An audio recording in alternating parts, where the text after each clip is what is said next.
Porque a palavra da cruz é loucura para os que perecem, mas para nós, que somos salvos, é o poder de Deus, porque está escrito: destruirei a sabedoria dos sábios e aniquilarei a inteligência dos inteligentes. Onde está o sábio? Onde está o escriba? Onde está o inquiridor deste século? Porventura não tornou Deus louca a sabedoria deste mundo?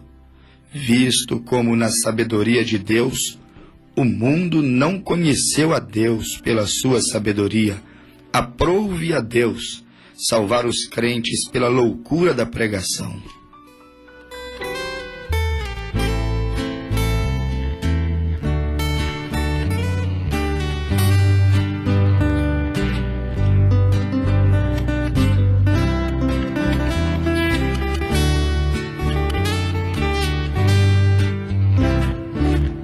Estas lágrimas nos olhos são sinais de um lutador, são as marcas da batalha, de onde sai um vencedor. Elas são comuns aos crentes, que fiéis ao bom Senhor,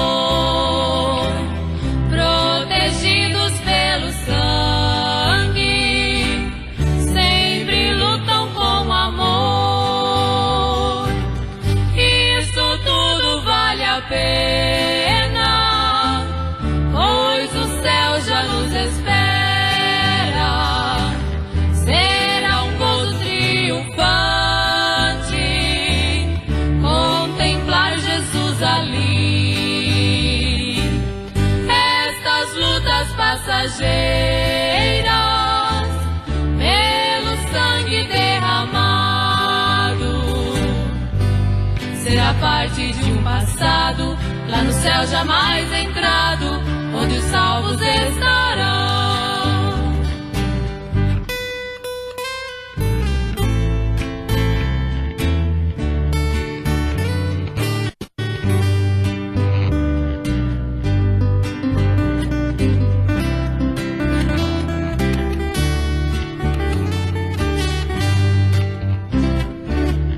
Quantas pedras no caminho, quantos calos em teus pés, o suor molha teu rosto, Deus provando tua fé.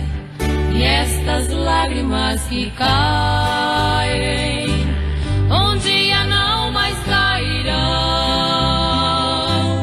Dirás então: valeu a pena ser um autêntico cristão. Isso tudo vale a pena, pois o céu já nos espera. Será um gozo triunfante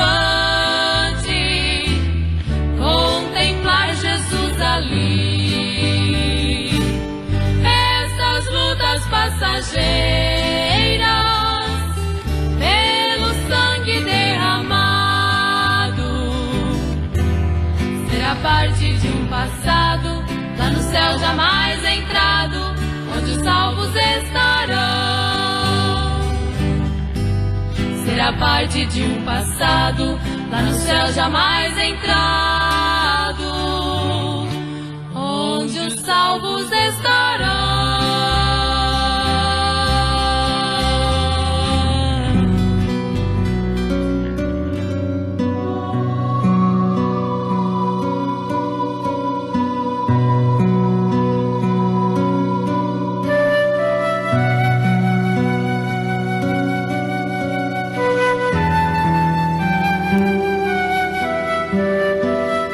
Aprove a Deus salvar os crentes pela loucura da pregação.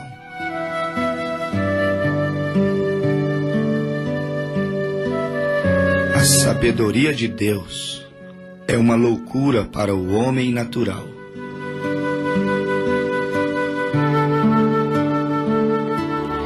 Onde está o sábio? Onde está o escriba? Onde está o inquiridor deste século?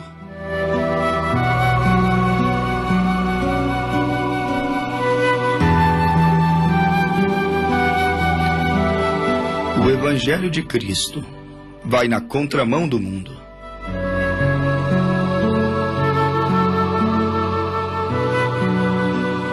É necessário discernimento e sabedoria, não sabedoria humana, não sabedoria de homem, para então discernir o caminho da salvação, o caminho chamado Caminho Santo, o qual o profeta Isaías disse: o imundo não trilhará por ele.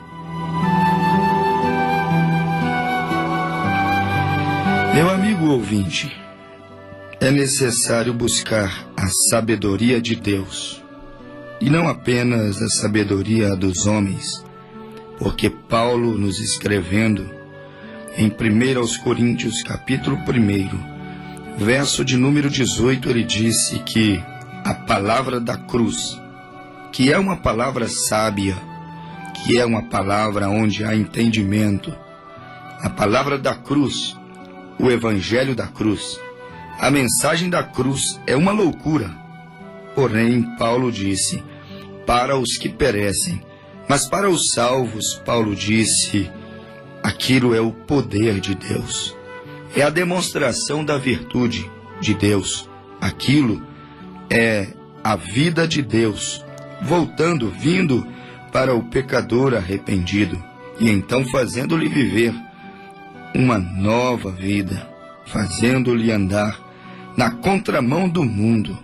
Quando digo contramão do mundo, eu estou falando um homem que não ama o pecado, os caprichos do mundo, um homem que não se banaliza, não se vulgariza com o mundo, porque assim nos disse o apóstolo São João: não ameis o mundo e nem aquilo que há no mundo, porque aqueles que amam o mundo, o amor do Pai não está neles.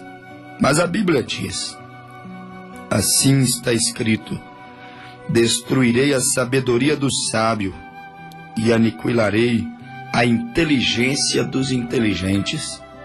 Isto é 1 aos Coríntios, capítulo de número 1, verso de número 19.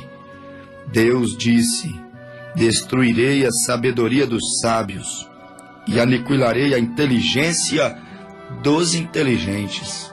Ou seja, aquele que anda segundo o seu próprio entendimento, se estriba em seus próprios entendimentos, como diz a Bíblia, o sábio Salomão no livro de Provérbios: não te estribes em seu próprio entendimento, não seja sábio em teu próprio ver, diante dos teus próprios olhos, porque a Bíblia nos diz: onde está o sábio? Onde está o escriba? Onde está o inquiridor deste século? Diante do nosso Deus, diante da sabedoria daquele grande e poderoso Deus, a sabedoria de Deus no coração humano, a sabedoria de Deus no coração da igreja, meu precioso ouvinte.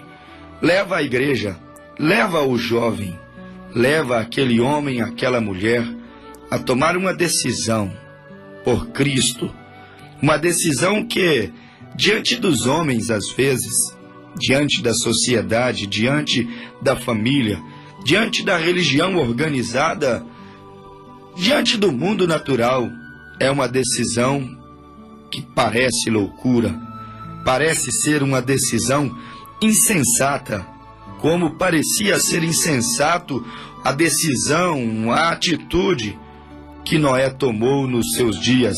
Gênesis capítulo de número 6, o homem se tornava mau, corrupto, réprobo quanto ao conhecimento da honestidade, da verdade de Deus.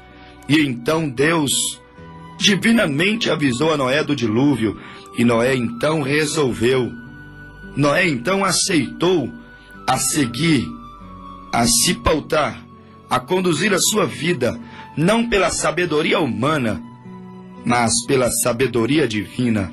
A sabedoria humana dizia que não havia condições de haver um dilúvio, porque naquele tempo apenas um orvalho pairava sobre a terra, nunca havia chovido sobre a face da terra.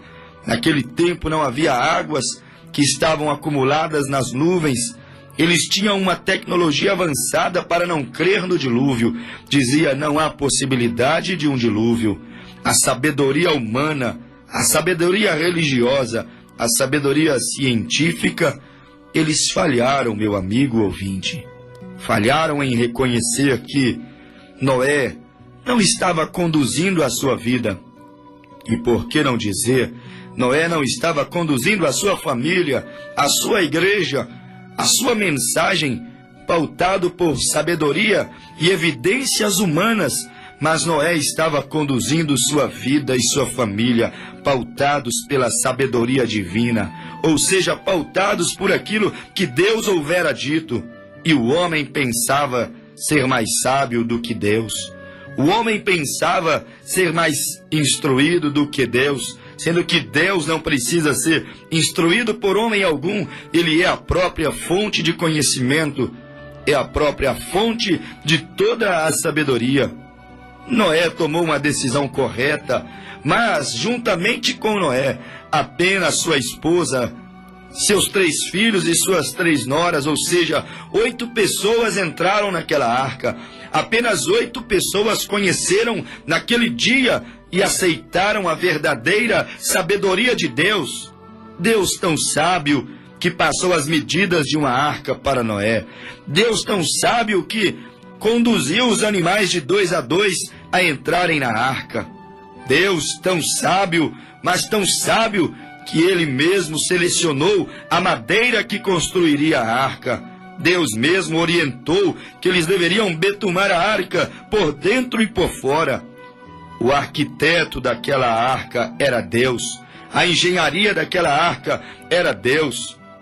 Tudo bem, Noé bateu o martelo, Noé pregou, Noé cerrou, porém o projeto era de Deus. A arquitetura, a engenharia era de Deus. A sabedoria não era de Noé, mas era de Deus. Noé simplesmente ouviu a voz de Deus e submeteu à voz de Deus. O mundo não ficou com a sabedoria de Deus nos dias de Noé. E eu poderia perguntar a você, meu amigo ouvinte, se você tivesse vivido nos dias de Noé. Deixe-me só te fazer essa pergunta: de que lado você teria ficado? Talvez você pudesse me dizer: impossível te responder isso. Não, não é impossível. É simplesmente você observar de que lado você está hoje, e você saberia de que lado você ficaria no ontem, porque Jesus Cristo é o mesmo ontem, hoje e eternamente. De que lado você teria ficado? Do lado da igreja, que zombava de Noé. Pensavam ter a verdadeira sabedoria, pensavam ter a verdadeira teologia de Deus, porque a religião havia proliferado na terra, mas toda a religião se sucumbiu, afogou, morreu nas águas do dilúvio. E quando a igreja morreu nas águas do dilúvio, quando o mundo pecaminoso foi condenado nas águas do dilúvio, isto mostrou que não adiantaria os seus centros teológicos, não adiantaria as suas faculdades de divindade, não adiantaria a sua maneira isolada de crer em Deus ou de interpretar a Deus, porque você precisaria estar dentro do programa de Deus, vivendo pela sabedoria de Deus. Você precisaria fazer parte daquela engenharia de Deus, daquele projeto, daquela arquitetura que Deus houvera projetado. De que lado você teria ficado naqueles dias? A igreja, a religião daqueles dias de Noé não ficou junto com Noé, porque acharam loucura construir um barco descomunal, como nunca houvera tido na terra. Acharam loucura uma mensagem que dizia que a humanidade morreria e a terra seria inundada pelas águas do dilúvio. A mensagem de Noé não foi nem um pouco popular. A mensagem de Noé não conquistou multidões como as mensagens de hoje não conquistam multidões. E se Noé vivesse hoje, ele seria considerado um profeta frustrado. Ele seria considerado um renegado, um profeta de uma congregação com apenas 8 pessoas. Mas eis ali estava a sabedoria divina, ali estava o projeto de Deus, ali estava aquela mensagem que saiu do coração de Deus, mas era uma loucura para aquela era, para aqueles dias. E se nós vivêssemos naqueles dias, a quem nós seguiríamos? Com quem nós ficaríamos? Com Noé, o louco Noé, para o mundo. O desequilibrado Noé, para o mundo, desajustado em sua mensagem. Ou você ficaria com a religião oficial daqueles dias? De que lado você ficaria? Do lado da religião ou do profeta?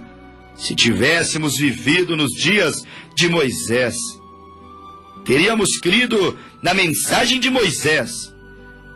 Ou nós teríamos ficado com Faraó, Janes e Jambres? Morrido então no Mar Vermelho. Com quem ficaríamos no deserto? Com Moisés ou com Coré, Datã e Abirão? Com quem ficaríamos? Com quem teríamos seguido a nossa caminhada? Quando então apareceria Coré, Datã e Abirão dizendo: você não é o único santo, Moisés. Você não é a única sabedoria, Moisés. Você não é o único ungido, Moisés. E então conquistaram multidões, mas todos eles morreram no deserto. Por quê? Porque não seguiram a louca sabedoria de Deus, louca para os homens, porém para os salvos. Paulo nos disse em 1 Coríntios 1, verso 18, é poder de Deus. Para os comprados pelo sangue, para os redimidos, é o poder de Deus. Tempo de escolha, oportunidade. Com quem teríamos ficado? Com Noé ou com o mundo de então? Com Moisés ou com os falsos profetas? Teríamos ficado com Daniel ou com a igreja que estava ali embaixo na festa de Nabucodonosor? Daniel isolado. Daniel não frequentava os seus concílios. Daniel não participava das suas reuniões. Daniel não comia do manjar de Nabucodonosor. Com quem teríamos ficado? Com o solitário Daniel, porém convicto do que ele estava pregando, convicto do que ele havia recebido. Teríamos ficado com Daniel, sozinhos ali na Babilônia, sendo condenados a ser lançado na cova dos leões. Ou ficaríamos com Nabucodonosor, bebendo vinho naqueles vasos sagrados de Deus que eles haviam roubado do templo, profanando o que é sagrado. O mundo tem deixado Daniel, o mundo tem deixado Moisés, o mundo tem deixado Noé, e tem seguido Coré, Datã e Abirão, e tem seguido Janes e Jambres, e tem seguido Nabucodonosor, aqueles que profanam aquilo que é santo. Faraó profanou o santo, Coré, Datã e Abirão profanou o santo em nome da santidade, Nabucodonosor profanou o santo também.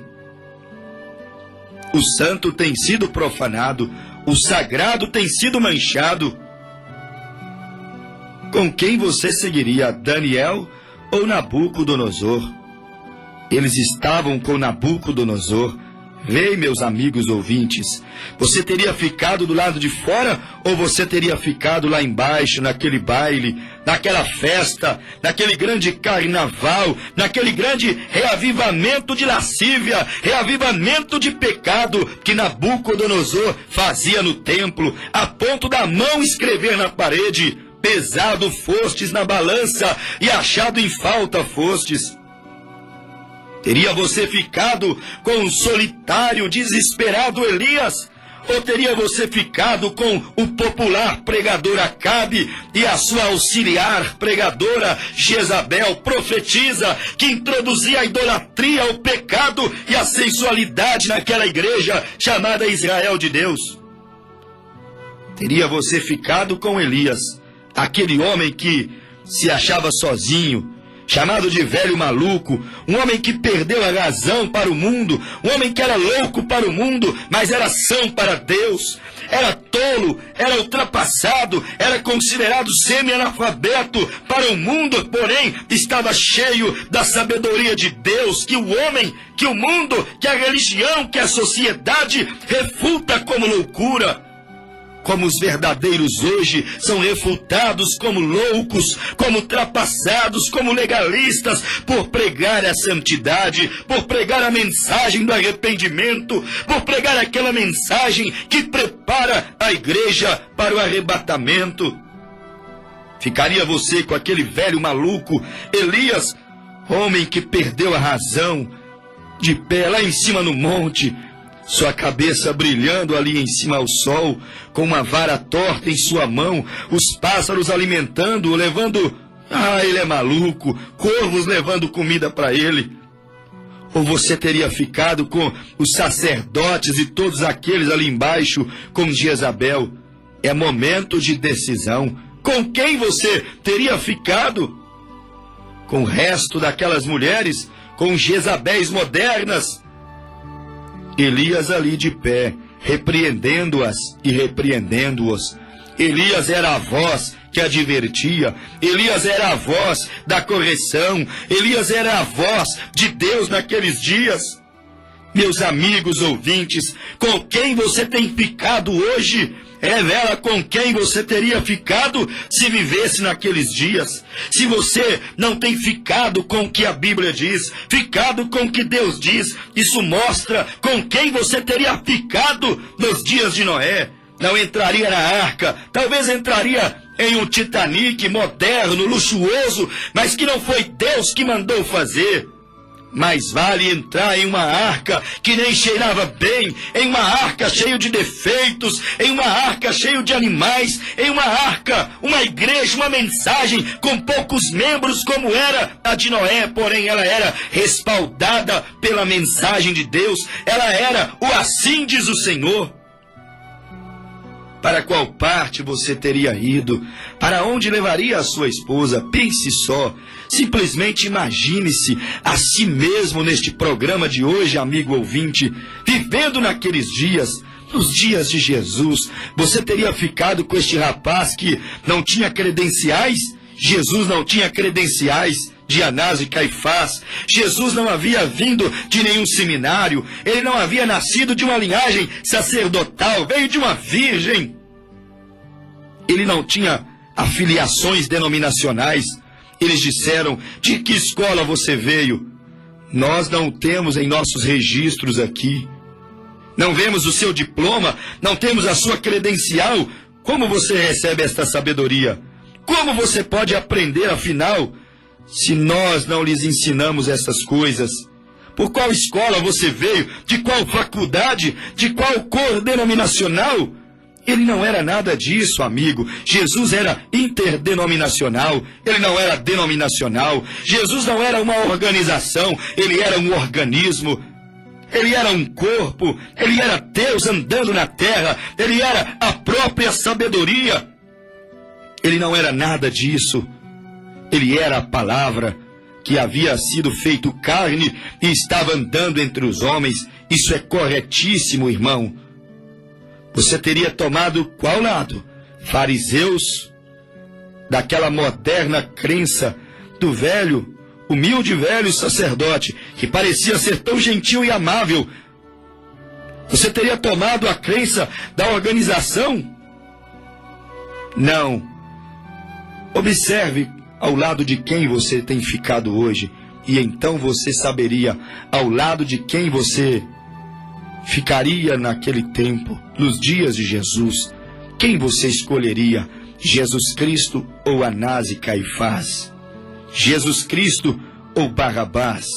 Jesus Cristo ou o conforto e a comodidade que aqueles que se aliavam com a Roma antiga poderiam receber? Com qual grupo você teria seguido, ficado?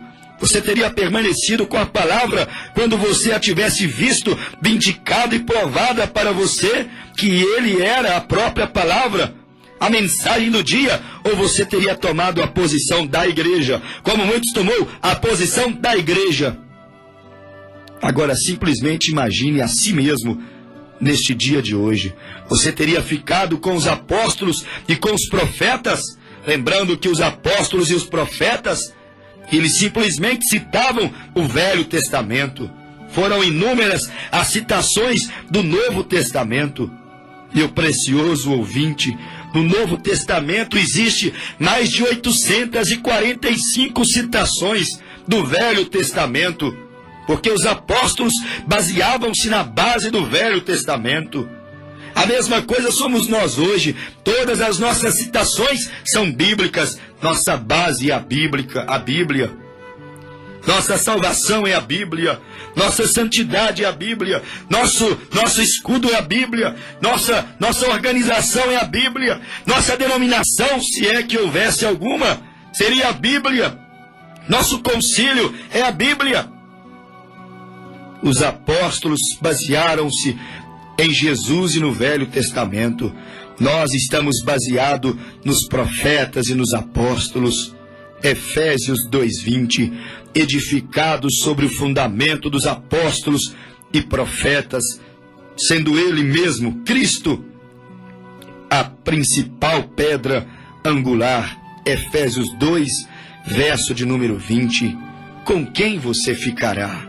Com o mundo moderno, com a maioria, com os ungidos, falsos ungidos dos últimos dias, que seguem fazendo proselitismo, milagres, grandes maravilhas, simplesmente para atrair o povo, mas não há nenhuma voz por trás daqueles sinais. A voz por trás daqueles sinais é dinheiro, sedução, fama, popularidade, corrupção. Com quem você seguirá?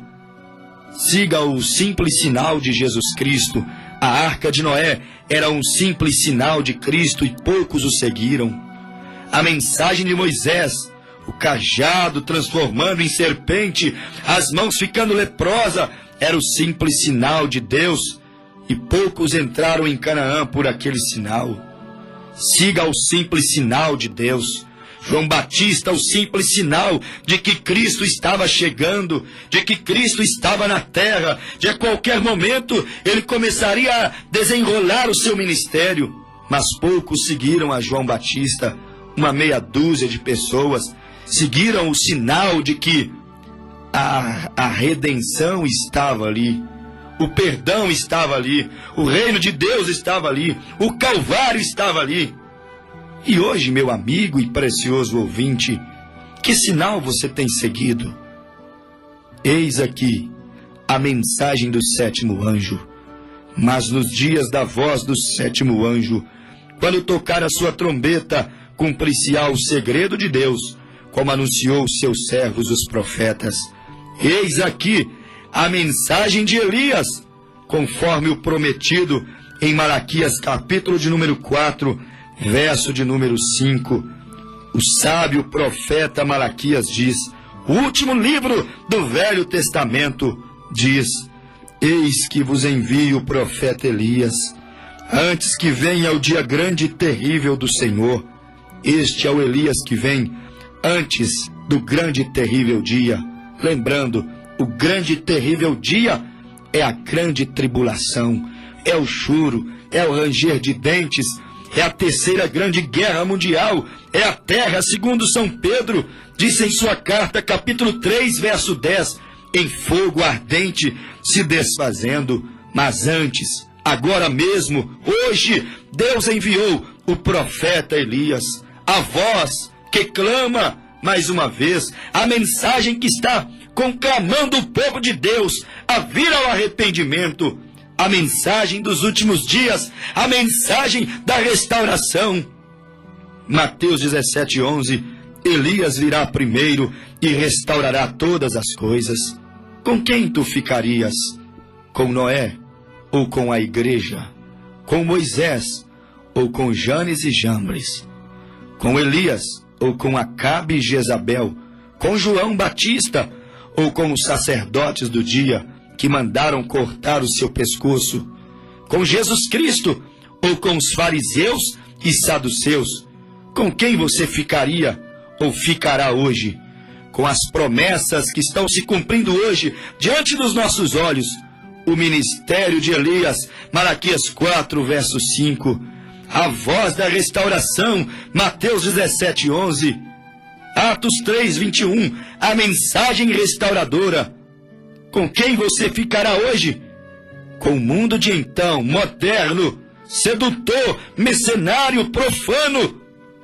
Ou com a voz do sétimo anjo, a mensagem de restauração dos últimos dias?